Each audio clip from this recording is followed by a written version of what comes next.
I'm Joel Chasnoff, and welcome to FIDF Live, our new Friends of the IDF television experience. As your host, I am really excited to be part of this project. The idea is to bring the story of Israel and its soldiers into your homes, directly to you, twice a month. We're going to meet the young women and men who are shaping Israel's future and talk to the soldiers themselves, including lone soldiers from your home communities. We'll also give you actual base visits with the IDF's most legendary units, and every episode will meet FIDF supporters like you. Our hope is that FIDF Live will become a platform where you can connect virtually with friends of the IDF partners around the world. At a time when we just can't meet face-to-face, we were determined to find another way. FIDF Live is our answer. So, I invite you to come along with me on this ride as we smile, experience the unexpected, laugh, cry, and get inspired. As a former lone soldier myself, and now the parent of current IDF soldiers, I'll be right there with you every step of the way. We have a great show planned for all of you at home. To kick things off, we're going to go behind the headlines with Major Rivka. She's the head of the Urban Search and Rescue and Firefighting Doctrine of the IDF's Home Front Command. Whew, which is quite a title, but believe me, it's even more complicated in Hebrew. In just a moment, we are going to sit down with Major Rivka.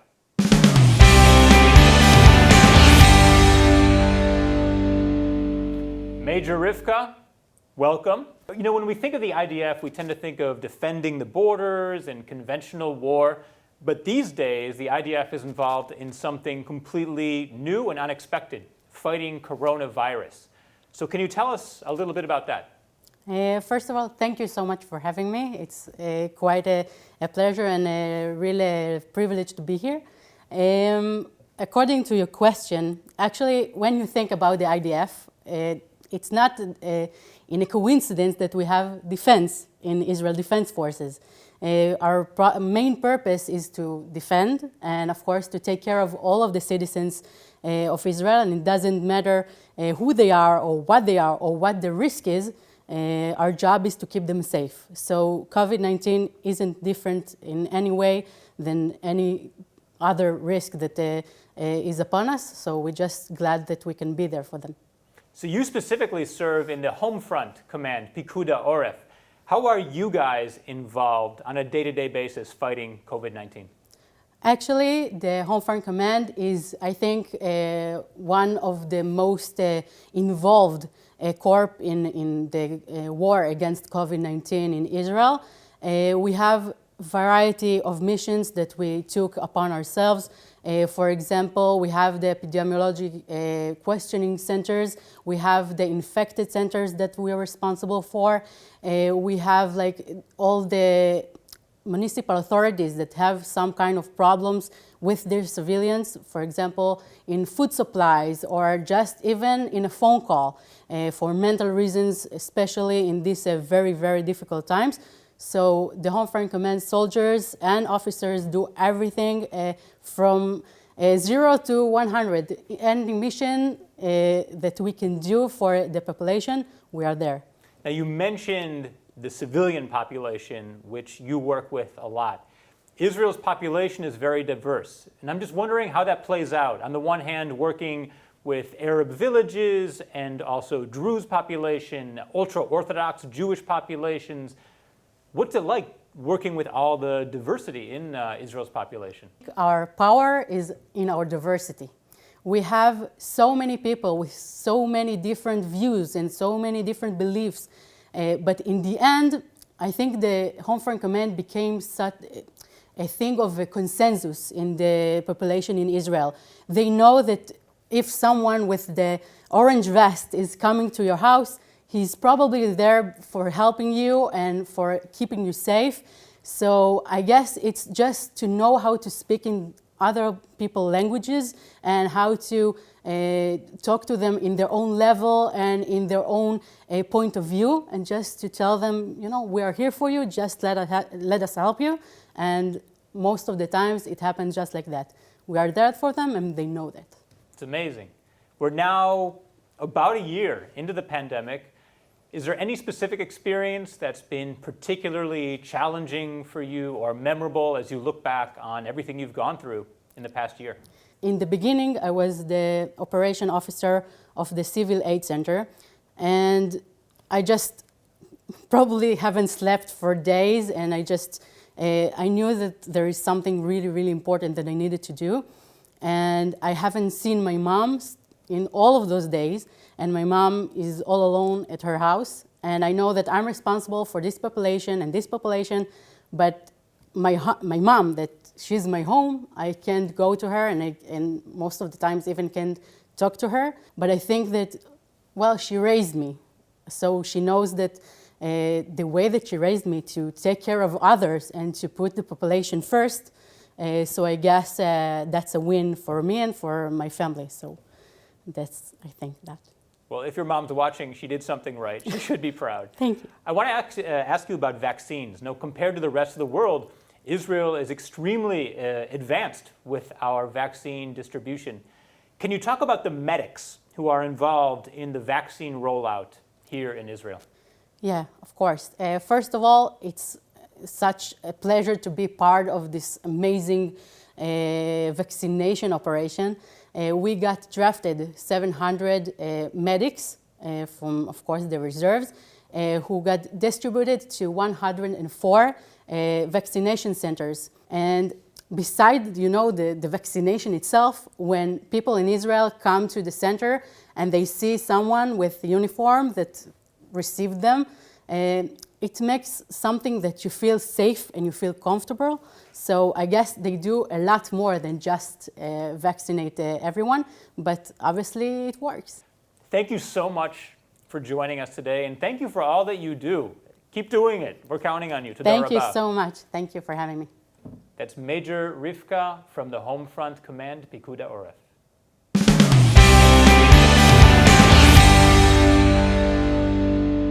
FIDF is committed to education. Many of you know about our Impact Scholarship Program. We also have Uniform to University. It's a scholarship program for soldiers with financial needs, lone soldiers, members of Israel's minority populations, new immigrants, and combat soldiers who successfully finish their service. Throughout FIDF Live, we're going to visit former soldiers who've taken part in FIDF's education initiatives and who are now making a difference in Israeli society and beyond. Graduates of these programs have gone on to become startup founders, engineers, entrepreneurs, doctors, you name it. And on that note, our next guest is Dr. Amit Zbtani. He's one of the many Impact Scholarship recipients who've gone on to study medicine. After serving as a commander in the Intelligence Corps, Dr. Zbtani went to medical school at Hebrew University. He is now an orthopedic surgeon at Shiba Medical Center. At the beginning of the COVID-19 pandemic, Dr. Zbtani realized there would most likely not be enough ventilators in Israel. So he teamed up with IDF Intelligence to create cutting-edge ventilators from ordinary respirators used at home. Let's welcome Dr. Amit Zbtani. Hi. Hi. Thanks for joining us today. I understand you're after a 30-hour shift. Is that correct? Yeah. It's actually happened twice a week, so it's I'm quite have got used to it. Let's go back a little bit. I'd love to hear just about your experience in the IDF. What was that like? I started my journey in IDF as a teenager. I served as the combat warrior in intelligence unit, and it was extremely challenging intellectually and physically ways. And after my army service, I really understood myself better and what I want to do with my life. And after your army service, you traveled, right? Like a lot of Israelis do. But then after that, you decided to go to medical school. Why? Like, why a doctor? First of all, my pathway wasn't like the regular doctors that really know and want to be a doctor during all of their life, and it wasn't my biggest dream. But throughout my journeys, I realized that I want to combine something. I want to keep doing something with science, but I really want to work with people, and I really want to help people. And I think that you have to make a decision in your life that will impact what really you're doing every day. For me, to work with people, to help people every day, in this way I'm fulfilling myself. And I know you did some of your training, well, Hebrew U is where you went to medical school, but you did some of your training at Mount Sinai in the US. Yeah. What was that period of your life like, the transition from medical school here in Israel to the UNA? Yeah, I spent my 6th year as part of an excellent program in Mount Sinai Hospital in New York. It was extremely interesting for me, a nice experience to taste the American health system, which is really different from our medical system. Hopefully I will come back in the next few years to bring more knowledge to the Israeli system. I really like to be here in Israel, and hopefully I will keep giving my country and my people for my knowledge. Yeah, fair. Now, right now you're an orthopedic surgeon at Shiba Medical Center, but you're also working on something completely different from orthopedic surgery. It's this new ventilator project. So first of all, how does an orthopedic surgeon end up working on ventilators? And just what is the project exactly? I really like to invent things, and this is actually what I'm doing in my daily job, to try to fix a problem without a good solution. And when the COVID-19 outbreak just emerged, the major need of a ventilator, I was keep asking myself what we can do about it. And as an inventor, me and my best friend from high school, which is a high-level engineer in one of those intelligence unit of IDF, and our biggest hobby is to play with ideas. And we started to deal with the ventilator crisis and what we can do about it. And one of our ideas was to try to take a ventilator, some non-invasive ventilator, and try to convert it to a fully functioning ventilator. For me, the idea that we will have to prioritize to which patient to give ventilator and which not was horrifying.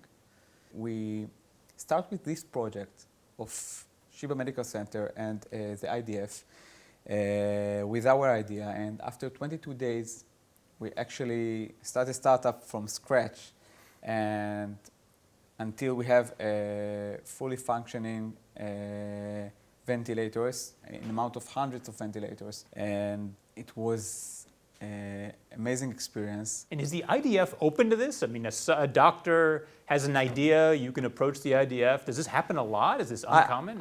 The bridge was the friendship between me and my best friend. So we built this project together, but we have a lot of projects together with this unit, with 8-1 unit. I know you are an Impact graduate from the FIDF Impact program.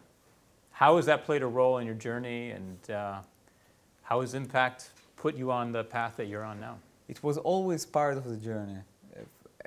On one hand, it's giving you the quiet to keep studying and to keep acing medical school because of the extremely generous scholarship. And on the other hand, you're giving back to the society during the Impact Scholarship. You're giving back from the society in a lot of projects. And to take this opportunity to, on one hand, to study, and on the other hand, to keep giving, it's kind of a cycle that you keep using the energy that you get to give back. And I think it's an amazing project, and I'm proud to be an Impact alumni. So we actually have someone calling in to the studio who'd like to say hi to you very quickly. Let's get that volume up. Shalom.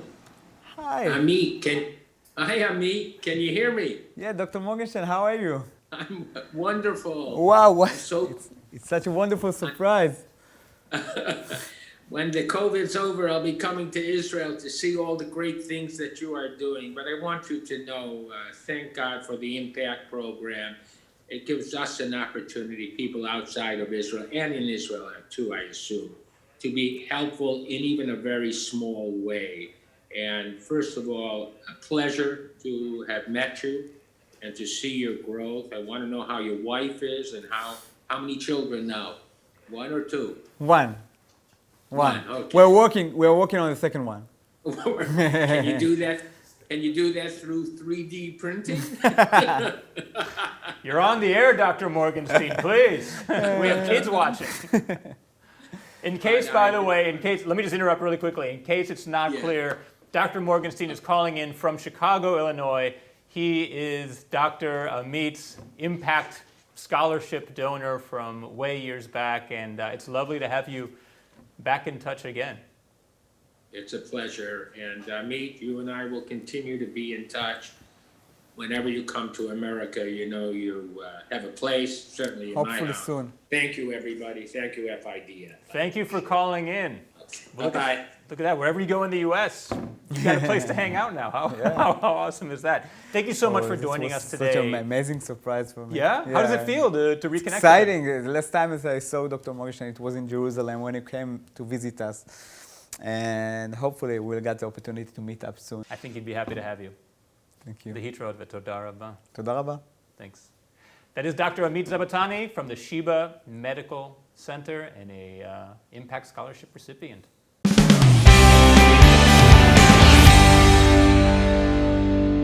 As the official fundraising organization recognized by the IDF, Friends of the IDF can give you access to Israel's soldiers that you won't find anywhere else. One of the highlights of any FIDF mission to Israel is the base visit. It's your chance to mingle with soldiers, hear about them and the challenges they face and why they serve. Well, because of the pandemic, these visits have stopped. So instead, we'll do the next best thing and bring the IDF bases to you. Today, we're going to visit the Ram Battalion, which is part of the Search and Rescue Brigade of the Home Front Command. They've been working with Israel's civilian population to fight COVID-19. You may have seen the Orange Berets, as they are affectionately known, passing out food in Bnei Brak, Arab villages, to Holocaust survivors and to others in need. And as it happens, the Ram Battalion is adopted by FIDF's Palm Beach chapter.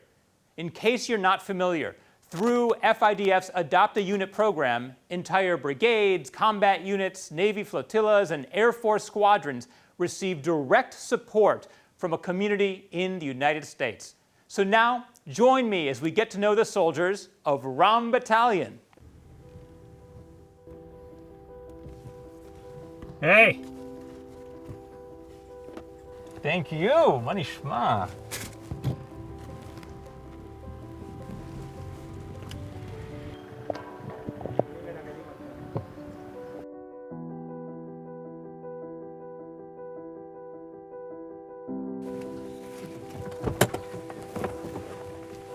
Hey! Welcome to Good Ram. Thank you so Happy much. to see you. Yeah, thanks for having me. How Happy was to the be trip? here. It was great. It's a beautiful area. Nice. You can appreciate the view. So Yeah, I do. I'm Ariel, a combat soldier in Good Ram, and basically this is our post. This is where our battalion stays. So you guys are search and rescue. Right. So tell me a little bit about what you do and the mission of Ram Battalion. Oh, this is a good question because we have a pretty meaningful tafkid. In the daily life, you know, we are like combat soldiers. It means that we are here to defend the country, to defend the persons.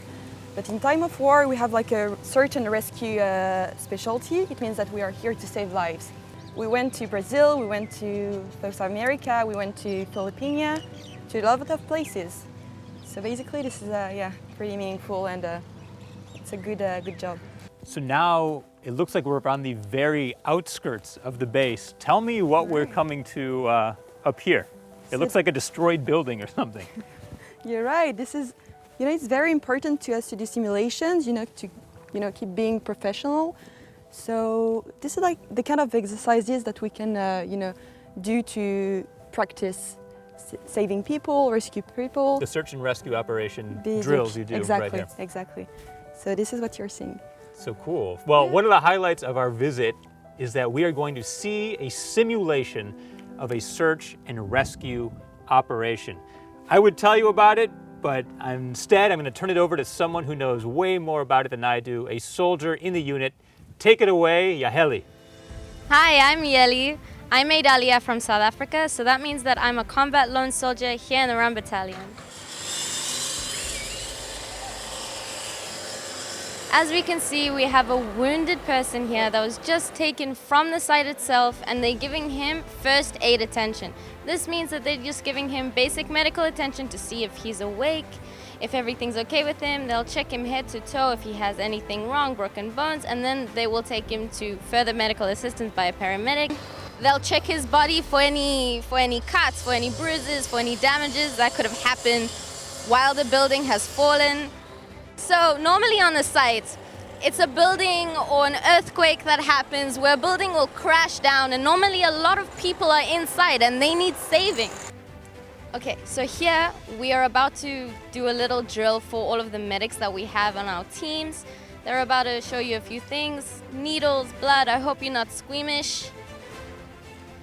She just opened up a vein, and this vein can be used to filter in a whole bunch of medications, fluids, to make sure that the person that is here gets the proper first-handed medical attention that they would possibly need, so that from here they can take them straight to or the ambulance or the hospital if it's necessary in the situation.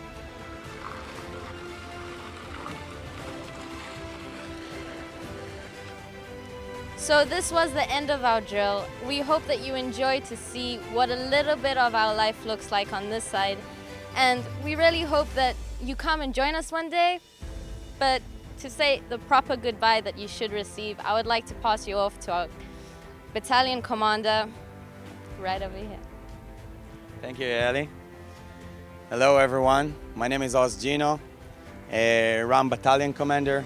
And as you can see, my soldiers, my diamonds, training of search and rescue to saving lives. The connection with you is very important to us, to the soldiers, to the warriors, to our heroes, to make this mission for the best. Thank you. Hey guys, thanks for joining me out here. We always enjoy getting to know the soldiers a little bit deeper, get a sense of who you are, why you came, what your service is like. So, a lot of people don't know about this unit. Pikuda Oraf, people are familiar with like Tzanchanim, maybe Golani and tanks, but what is Pikuda Oraf? I know the Orange Beret. Tell us about what you guys do and what you're responsible for. And I know you're a commander, right? So maybe we'll start with, take your mask off and we'll start with you. I would just love to hear a little bit about what, what your duties are like, what you're responsible for. Right. So during wartime, essentially what our job is that we are in ready for search and rescue anywhere in the world and also in Israel. That's generally in wartime. During shigra, during a normal life, we tofsim kav, we stand guard in Yehuda v'Shomron in the West Bank, and doing all types of missions. One standing at a machsom, one doing siurim, normal patrols, and sometimes matzarim, arrests during the night. What's it like, Riley, being a commander? I mean, you were a soldier yourself, you went to commander's course, and then suddenly you were giving the commands. What's it like to make that transition?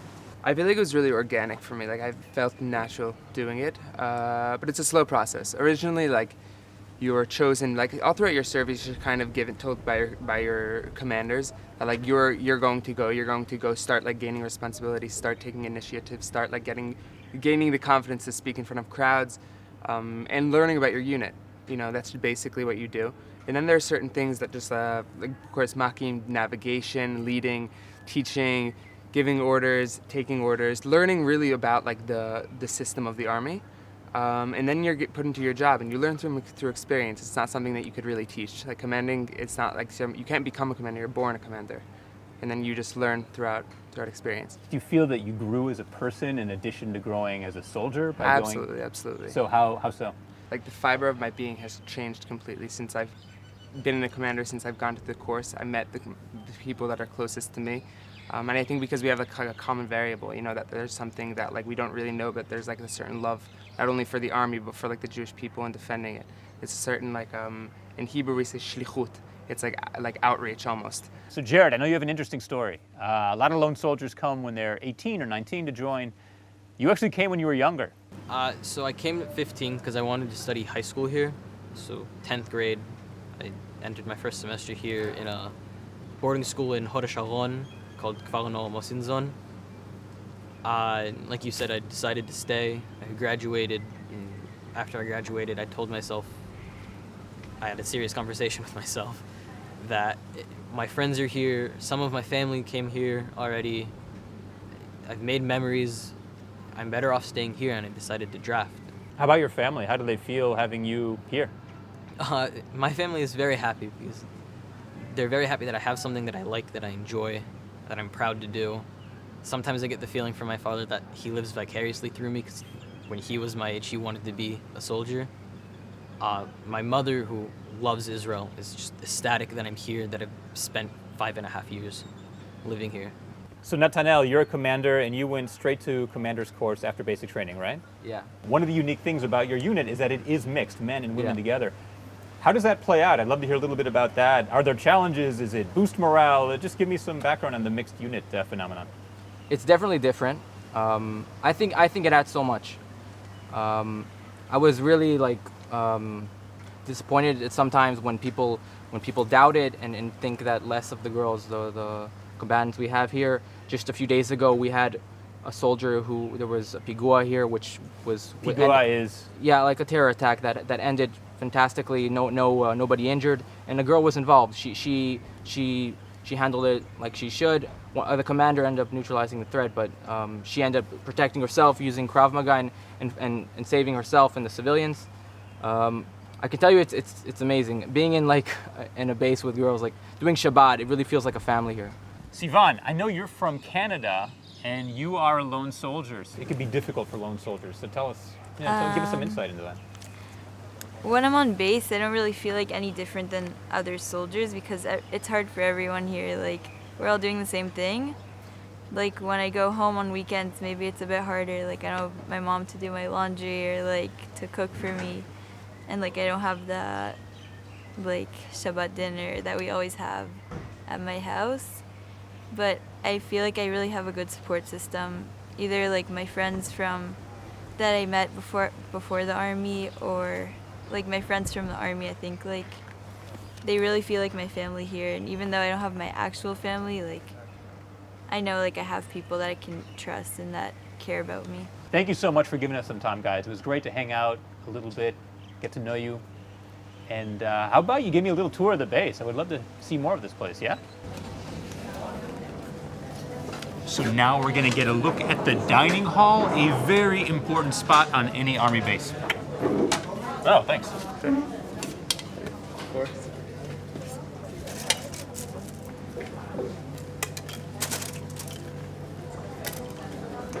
I'll follow you. Oh, thank you. So Joe, I'll tell you, two of the most important things to any soldier, a hot shower and a warm meal. And I can assure you every day, every night, no matter what time it is, they always assure that here. So here, we got some hummus and cooked up. Yeah.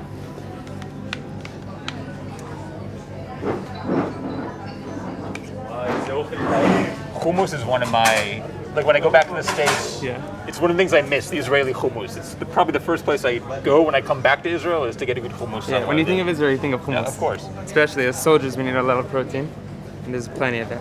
Chatzilim, some fried eggplant always. Fried eggplant? Mediterranean. Yeah, that's awesome.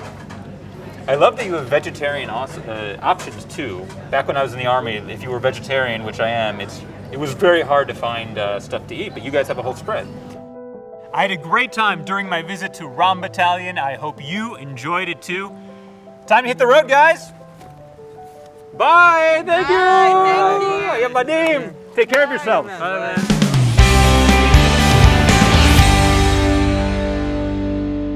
A lot of you have probably heard the term lone soldiers, or in Hebrew, chayalim bodedim, women and men from all over the world who choose to leave the comforts of home and family to serve and protect the state of Israel.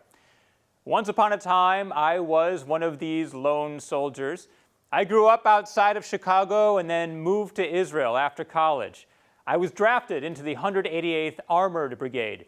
I was a tank gunner in the Golan Heights and later in South Lebanon. I won't lie to you, serving in the Army was hard. More than once I cried, and there were certainly days when I regretted my decision to join. But now, looking back, I can honestly say it was one of the most pivotal experiences of my life. What I learned about myself, the friendships I made, and the connection to this country are what made it worthwhile.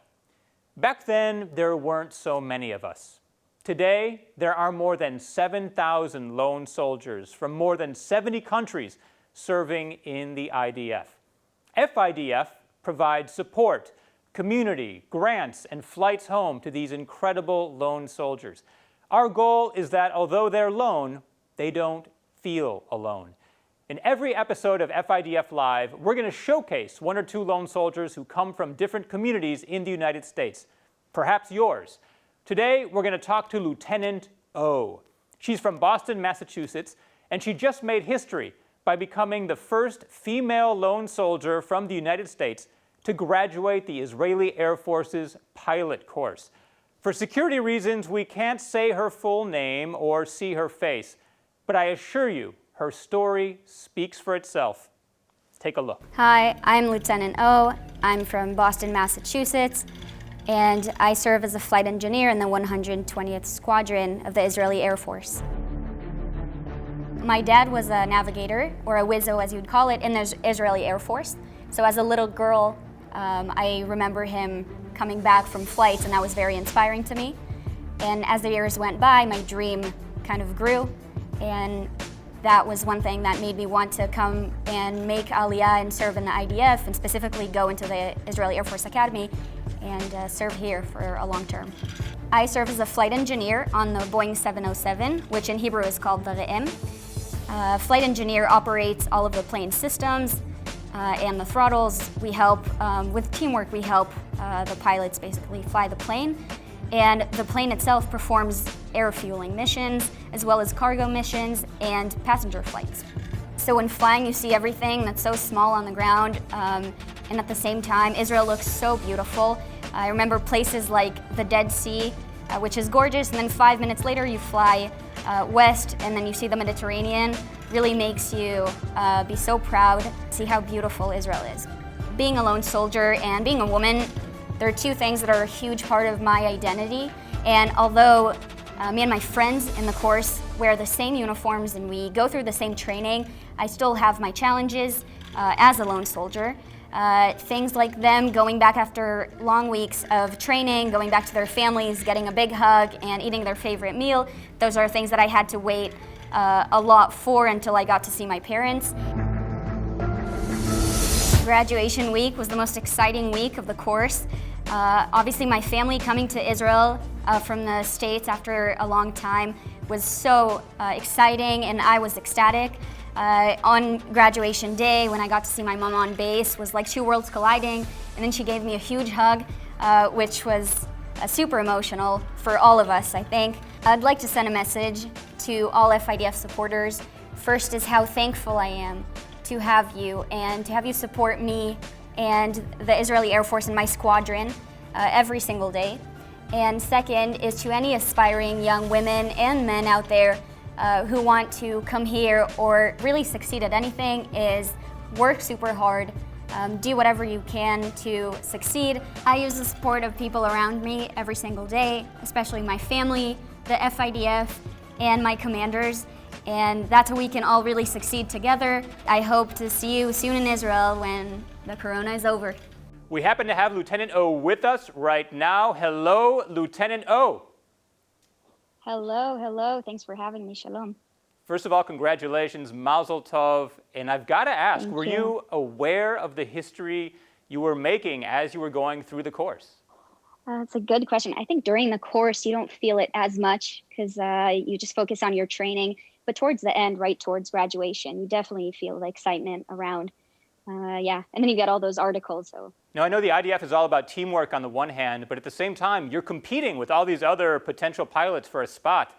How did that play out? The fact that you're both competing and you need to help each other, I'd love to hear about that. It's very challenging, but I think our commanders definitely look for those people who find the fine line between teamwork and competitiveness. And you were a lone soldier this whole time, which makes it even more challenging. What did you miss the most? How did you feel that lone soldierness while you were going through the course? Good question. I think you feel it mostly on the weekends when all your friends get to go home to their parents, get that big hug and their favorite meal. While I go home to, at best, my sister and my roommates.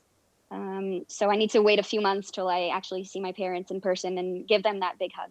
How about a favorite meal? I know lone soldiers, one of the big challenges is they don't have mom and dad cooking for them when they come home. Is there a favorite meal you're going to look forward to once you are able to have your parents cook for you once again? Spoil you a bit? Yeah, for my main course, I'd love my mom's lasagna, which is amazing. And my dad makes amazing pastries, so that would be a good one. We hope you enjoy that when the time comes. For now, again, thanks so much for carving out time for us. I know you're about to hop on a flight, Lieutenant O. Toda rabba. Toda rabba. Good luck, Thanks for having me. batzlacha, and stay safe. That's Lieutenant O from Boston, Massachusetts, now a flight engineer in the IDF. Now, we're going to head north to the Syrian border to speak with another lone soldier, Sgt Justin. He's from Potomac, Maryland, and he serves in the 202nd Battalion of the Paratroopers Brigade. Sgt Justin, welcome. It is great to see you. Hi, how are you? Thank you so much for having me. You got it. So why? That's the big question for all lone soldiers. Why did you decide to come to Israel and become a lone soldier in the IDF? I grew up in a very Zionistic and religious household, and I was very fortunate to have to come here many times with my family on trips as a child and through my teenage years, and I truly just fell in love with the beautiful country. Can you tell us a little bit about, what goes through your head as you're up there doing this very important work on the border? It's very different from anything you'd be doing back in the U.S. right now. That's the truth. In comparison to my friends, I have a very, very different life now, but it's definitely a life that I chose for myself, and I'm very proud of myself for it. There's no better feeling in the world than waking up every day knowing you're doing something super meaningful and important. You're something so much bigger than yourself, and protecting every Israeli citizen is definitely the biggest privilege that there is in the world. Totally with you. Now, a few months ago, you were able to fly home with an IDF-sponsored trip, but I heard there's actually a little bit of a story behind this visit. I would love to hear it. So that actually took place during my Shabbat Milchama, which translates to War Week. It's one of the many field weeks that we have during our training. Shabbat Milchama, the War Week, is set to simulate war as closely as possible. During this week, we carry a lot of weight on our back. We go through lack of sleep, lack of food, while carrying out many drills for countless of days. And this specific Shabbat Milchama was very special to me because on our last night, my officer gave me a phone. Now, we weren't allowed to bring phones into the field, obviously, and he gave me his phone. And what was on the phone was a ticket back to Maryland the next day. So they sent me home that morning. I ran home, packed up everything as quickly as possible, and got to the airport with all my excitement. And to know that people were taking care of me and purchased the ticket for me while I was in the Shetach, training to protect them, which is truly just an amazing feeling knowing that other people are thinking about you while you're training to protect them. That's awesome. I mean, having gone through Shavua Milchama myself, I can imagine how great it would feel to get a ticket to the U.S. on your last night out in the field. I'm sure you enjoyed. So I'm sure we have people back home watching right now. Anything you want to say to those people you know in your community and all over the U.S.? My community, the Best Shalom community, the Potomac community, I miss you guys with all my heart, and I'm very excited to see you guys whenever I can. To my family specifically, I'm very, very much look forward to seeing you all soon. I miss you and love you. And Dad, please make me some steak right when I get home. Justin, I know you're in the middle of training. I want to thank you for giving us some time. And hey, take care of yourself. Thank you so much. Thank you. Litrot. Bye. That was Sgt Justin from Potomac, Maryland, now serving up north in the Golan Heights with the 202nd Paratroopers Battalion.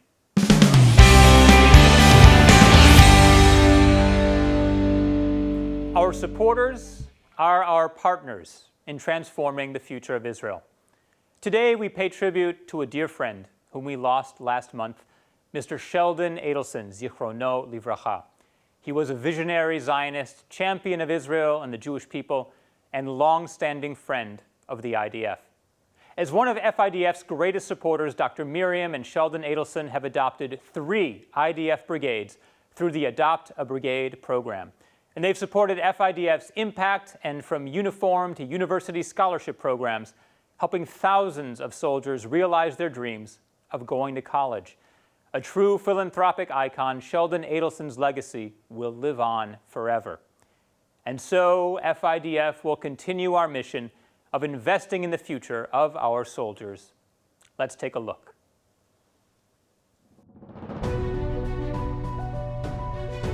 the soldiers of Israel, carrying in their hands the most precious mission of protecting Israel and Jews worldwide.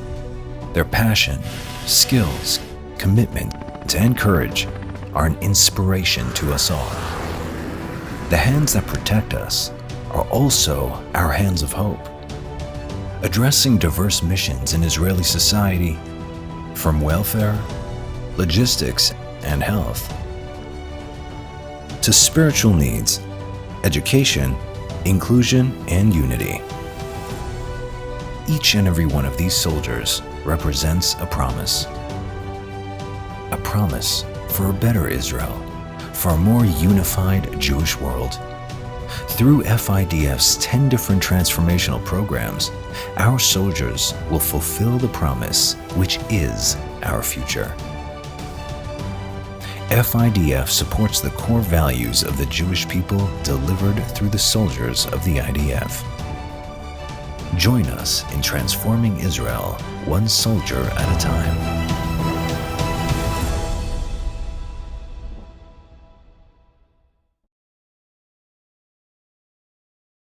I'm sure you'll agree that it's incredibly moving to see our soldiers ready in action to conquer their next challenge.